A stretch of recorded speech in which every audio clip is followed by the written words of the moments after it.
Have you ever just stopped to wonder what is actually happening inside your head and your body when you feel a sudden rush of joy or maybe a totally out of nowhere wave of anger?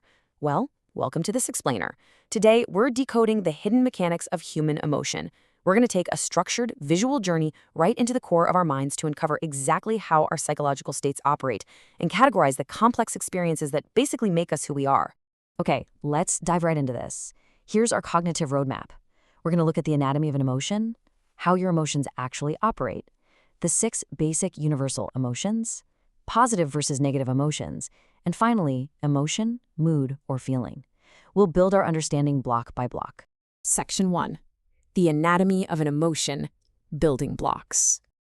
So to really understand this whole topic, we've got to start at the microscopic level. In their foundational book, Discovering Psychology, authors Dawn and Sandra Hockenberry give us this absolutely brilliant starting point. They define an emotion not as some simple knee-jerk reaction that just washes over you without warning. Instead, they say it's a highly structured, complex psychological state. And what exactly makes up that complex state?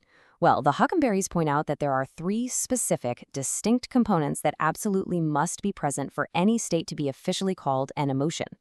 You need a subjective experience, a physiological response, and a behavioral or expressive response.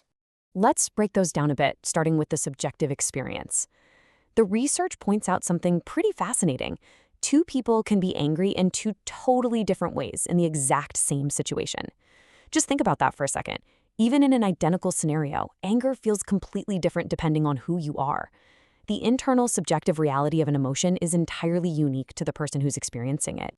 Then, of course, your body gets involved. That's the physical and behavioral reaction.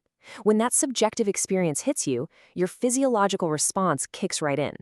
You know the feeling. You might start sweating or suddenly notice a rapid increase in your heartbeat.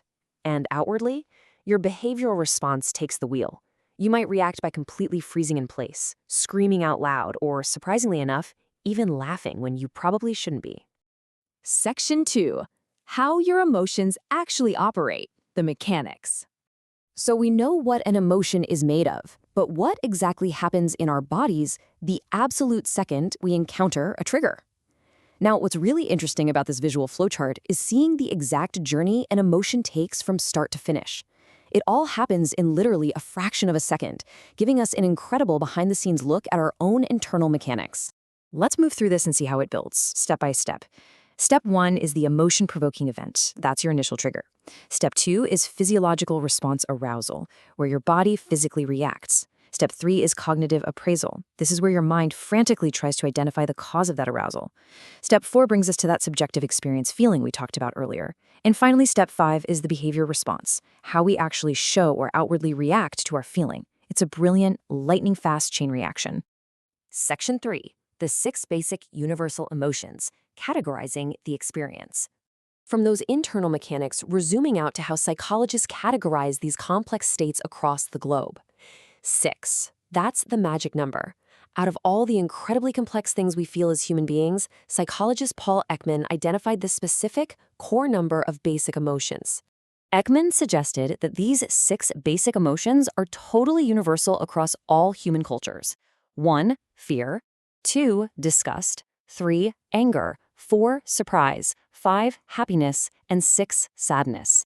It is truly remarkable when you realize that no matter where you are in the world or what culture you grew up in, these 6 core emotional states are fundamentally and universally understood. But of course, human psychology is incredibly nuanced, right? Recognizing this, Ekman actually later expanded his foundational list to include several other basic emotions. This expanded list brings in embarrassment, excitement, contempt, shame, pride, satisfaction, and amusement. Our psychological landscape is just so richly textured. Section 4. Positive versus negative emotions, broad divisions. And this brilliantly illustrates that beyond Ekman's specific list, the vast spectrum of human emotion can be broadly divided into 2 major overarching camps. On one side, we have positive emotions, which include states like confidence, calmness, poise, enthusiasm, exhilaration, and contentment. On the flip side, we have negative emotions, encompassing states like depression, frustration, and anxiety. It's a really clean, highly effective way to broadly map out the psychological states we navigate every single day. Section 5. Emotion, mood, or feeling, untangling the vocabulary. Now that we've got a handle on the mechanics and the categories, let's untangle our daily vocabulary, because we definitely mix these terms up. First, let's draw a really sharp boundary between an emotion and a feeling. We know an emotion is a complex, three-part state, but a feeling? A feeling just denotes a partly mental, partly physical response marked by pleasure, pain, attraction, or repulsion. It basically implies the mere existence of a response, but tells us nothing about its exact nature or intensity. Crucially, feelings are heavily influenced by our perception of a situation, and that is exactly why the exact same emotion can trigger completely different feelings among different people experiencing it. Next up, let's contrast emotion with mood. Remember, an emotion starts with a very specific, clear, provoking event. A mood, however, is a temporary emotional state. Now, sometimes moods have clear reasons, like maybe everything is going your way this week, so you're just in a really happy mood. But often, a mood has a completely unidentifiable cause. You might find yourself feeling gloomy for several days without any clear, identifiable reason at all. So the crucial point is that our vocabulary really matters. Take a term like affection. Here, we're specifically defining feelings that are also inclinations or likings. The source highlights this beautifully, using the example of a childhood filled with affection for family, or love affections. It is deeply, deeply tied to our innate likings. Then we have the word sentiment. This term is unique because it often implies an emotion that is specifically inspired by an idea. For example, the source notes things like feminist sentiments or the sentiments of conservatives. It's an emotion securely tethered to a broader idea or ideology. And we'll wrap up our vocabulary breakdown with passion. Passion suggests a very powerful or even controlling emotion. Think of the intense, driving passion of aspirants.